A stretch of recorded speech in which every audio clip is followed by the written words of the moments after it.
Assalamualaikum warahmatullahi wabarakatuh. Saya Siti Nurul Mufidah.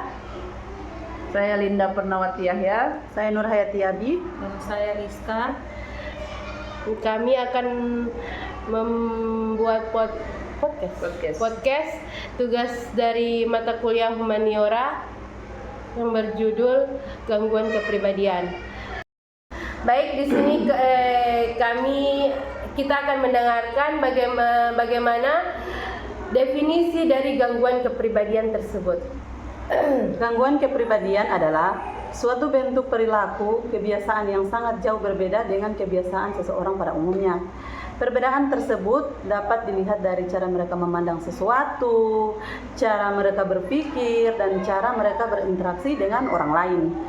Karakter penderita gangguan kepribadian tercermin dalam banyak aspek, baik dalam kehidupan sosial maupun kehidupan pribadi penderita. Jadi dapat disimpulkan bahwa dengan gangguan kepribadian merupakan gangguan kesehatan mental yang dicirikan dengan pola pikir atau perilaku dan perasaan yang terganggu dan tidak disadari oleh penderita. Terkadang penderita juga dapat menyalahkan orang lain atas pemikiran mereka sendiri. Gangguan kepribadian tersebut digolongkan menjadi 3 kelompok, yaitu kelompok A, di mana individu bersifat aneh dan eksentrik. Kelompok B, yaitu kategori individu yang dramatis dan emosional. Kelompok C merupakan individu yang mudah cemas atau ketakutan. Kalau yang paranoid, gitu. Di sini kelompok A, di mana individu bersifat aneh dan eksentrik ini terbagi lagi menjadi 3. Terbagi lagi menjadi 3 kelompok. Terbagi menjadi 3 kelompok. Yang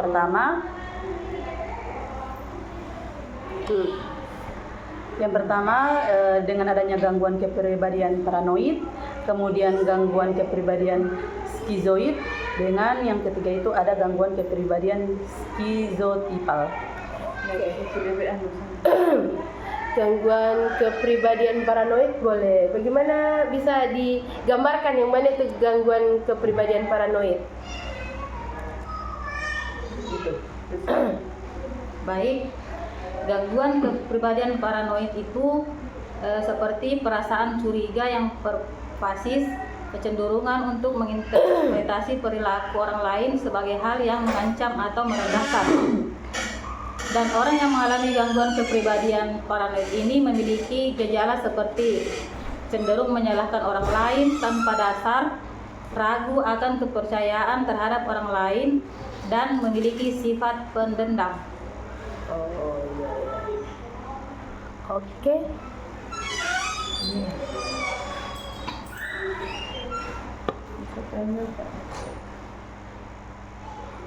Itu dulu. Kemudian gangguan skizoid. Kemudian yang kedua itu ada gangguan kepribadian skizoid. Gangguan kepribadian skizoid itu merupakan sebuah gangguan kepribadian yang ditandai oleh kurangnya minat dalam hubungan sosial, efek yang datar, dan penarikan diri dari lingkungan sosial.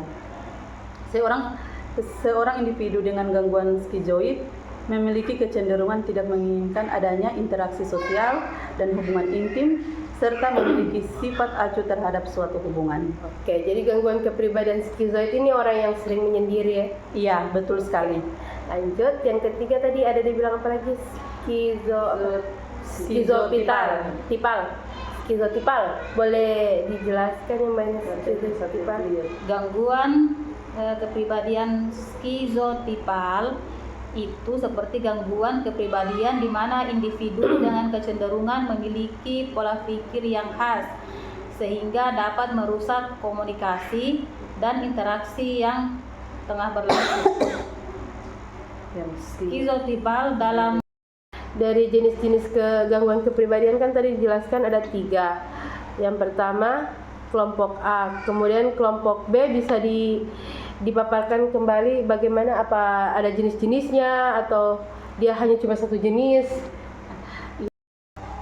Baik, yang kelompok B itu gangguan kepribadian yang ditandai oleh perilaku dramatis dan emosional. Di sini lagi terbagi menjadi 3. Yang pertama itu gangguan kepribadian antisosial, kemudian gangguan kepribadian ambang, dan gangguan kepribadian histrionik. Kalau gangguan kepribadian antisosial, contohnya boleh dipaparkan bagaimana yang antisosial, histrionik, dengan apa tadi satu ambang. kalau gangguan kepribadian antisosial itu seseorang yang tidak bertanggung jawab atas kesalahan yang dia buat begitu ya. Kayak dia bikin onar di lingkungannya itu tapi dia tidak bertanggung jawab seperti itu. Itu kepribadian antisosial. Tidak ada penyesalan ketika dia berbuat sesuatu di lingkungan berbuat dia. kekacauan. Begitu. Dia tidak salah. Yang kedua, Dengan gangguan kepribadian ambang itu seseorang yang hubungan dengan orang lain itu selalu tidak stabil karena moodnya itu selalu berubah-ubah. Kemudian mereka juga memiliki kecenderungan mudah depresi dengan sesuatu. ambang ya, tidak memiliki jati diri ya, Ya seperti itu, mereka tidak memiliki jati diri. Labil. Baik, yang ketiga itu gangguan kepribadian histrionik. Di mana ada seseorang yang sifatnya itu terlalu dramatis dan suka mencari-cari perhatian. Ketika di mana dia tidak mendapat pusat perhatian, dia tidak merasa nyaman. Dan orang tersebut mudah emosi serta menggunakan fisik untuk menarik perhatian. Oh, jadi orang kayak caper-caper begitu ya? Iya, bisa dibilang seperti itu. Cari perhatian, baru Dan dia juga suka provokasi orang lain. Oke. Gangguan jenis gangguan kepribadian yang ketiga yaitu gangguan kepribadian yang ditandai oleh perilaku mudah cemas dan ketakutan. Itu terbagi ada 3 jenis. Pertama, gangguan kepribadian menghindar. Kedua, gangguan kepribadian dependen. Ketiga, gangguan kepribadian obsesif kompulsif. Gangguan kepribadian menghindar itu seseorang cenderung menghindari sebuah pekerjaan, kelompok atau aktivitas rekreasi. Itu orang yang tidak percaya diri ya. Iya, seperti orang dia terpercaya diri dengan kelompok-kelompok tertentu. menghindari begitu, menghindari pertemuan. Iya. Bisa Dia jadi. suka dikritik. Iya, dia tidak menerima tidak percaya kritikan diri. orang lain Dikritik, jadi Dia menghindar, lebih baik dia menghindar. daripada menerima mendapatkan kritikan. kritikan. Terus gangguan kepribadian dependen ada kepribadian di mana seseorang itu sulit menentukan suatu pilihan dan cenderung mengandalkan orang lain dan lain secara berlebihan untuk menentukan suatu pilihan. Dia tidak, ini ciri-cirinya orang ini tidak dengan dirinya, tidak percaya dengan dirinya juga ini. Tidak percaya dengan dirinya. Jadi harus dia tetap mengandalkan orang lain. Kalau mengambil suatu keputusan. Terserah kita saja. Terus gangguan kepribadian obsesif kompulsif itu dia memiliki aturan tertentu. Dia harus punya target. Dia punya target. Harus 100% targetnya begitu, harus sempurna. harus selalu sempurna. Pokoknya semua pekerjaan itu harus mendetail. Itu. Dia paksa. Itu untuk obsesif kompulsif. Oke. Baik. Baik, yang ketiga tadi dibilang ada penanganannya. Orang dengan gangguan kepribadian ini dia bisa sembuh sendiri atau bisa ditangani? Kalau untuk penanganan dari gangguan kepribadian ini, insya Allah bisa ditangani, tapi dia ada terbagi 3 bagian. Yang pertama itu dengan pendekatan psikodinamika, kemudian pendekatan behavioral dan pendekatan biologis. Nah, kalau pendekatan psikodinamika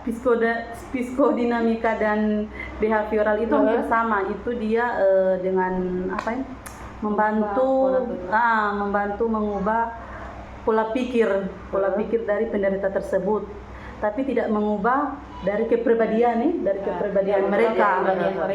Hanya pola pikir saja. Pola pikir yang mungkin lebih diarahkan, mungkin mana baiknya. Kemudian sementara kalau pendekatan biologis itu bukan lagi perilaku, tapi sudah dengan bantuan obat-obatan. Pengobatan.